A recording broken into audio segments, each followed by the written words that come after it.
Oke, baiklah, kali ini saya akan membahas tentang stoikisme. Stoikisme berangkat dari kisah perjalanan Zeno dari Citicium. Harus kehilangan segalanya saat kapalnya karam di tengah lautan.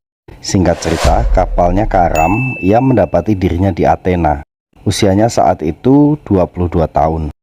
Di tengah keterpurukannya, ia singgah di toko buku dan membaca buku. Ia tanya kepada penjual. Ia ingin bertemu orang seperti Socrates. Kebetulan saat itu Krates lewat. Penjual buku meminta mengikutinya. Memang filsafat bagi stoicisme merupakan seni hidup. Seni hidup yang dimaksud di sini adalah seni keterampilan untuk mentransformasikan hidup seseorang dalam bahagia.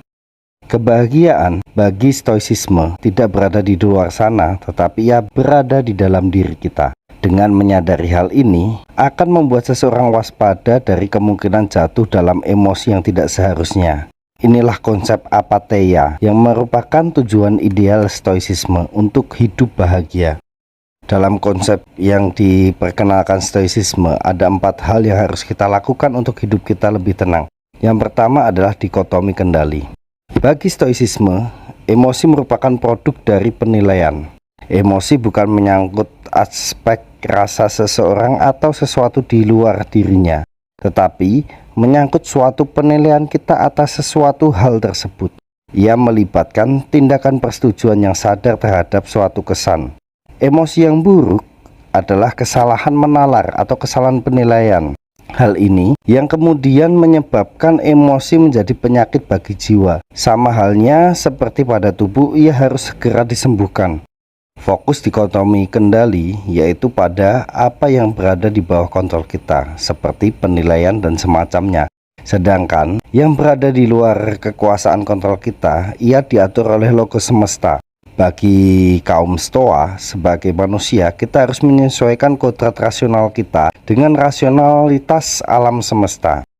Ryan Holiday, praktisi stoicisme dalam buku The Daily Stoic, mengekspresikan inti dari dikotomi kendali sebagai berikut.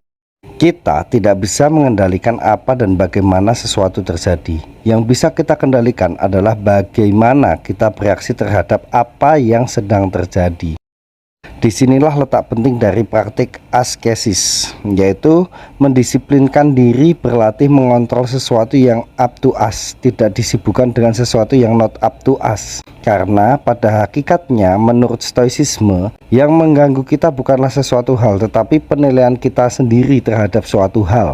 Lalu bagaimana kita melatih hal tersebut agar kita tidak terjatuh pada penilaian yang keliru?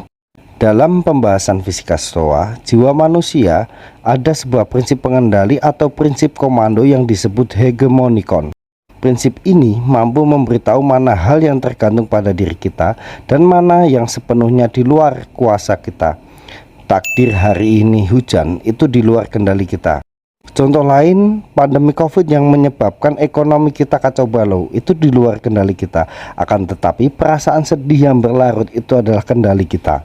Jika kita dapat memahami hal yang tidak dapat kita kendalikan, dan kita memanfaatkan apa saja hal yang dapat kita kendalikan, maka perasaan emosi kita tentu akan menerima dan ketenangan akan datang dalam hati kita. Prinsip yang kedua setelah dikotomi kendali, yaitu premeditatio malorum. Premeditatio malorum, istilah Latin untuk mengkontemplasikan derita. Orang-orang Stoa menggunakan teknik psikologi yang membantu kita lebih siap mental untuk menghadapi kenyataan yang tidak menyenangkan saat itu. Booker T. Washington mengatakan seperti ini, ketika saya akan memulai bekerja di pagi hari, saya tentu mengharapkan hari ini akan menyenangkan. Tetapi saya juga menyiapkan diri saya apabila ada berita buruk yang saya dengar. Misalnya, gedung sekolah yang terbakar atau terjadi kecelakaan yang melukai saya. Secara sederhana, premeditatio malorum membuat agree kontra, mencandra hal sebaliknya atau hal buruk atau negative visualization. Harapannya agar kita senantiasa waspada terhadap yang bukan menjadi bagian kita. Karena sekeras apapun kita mencegah sesuatu hal buruk dalam hidup kita, beberapa di antaranya tetap akan terjadi juga. Prinsip yang ketiga yaitu amor fati.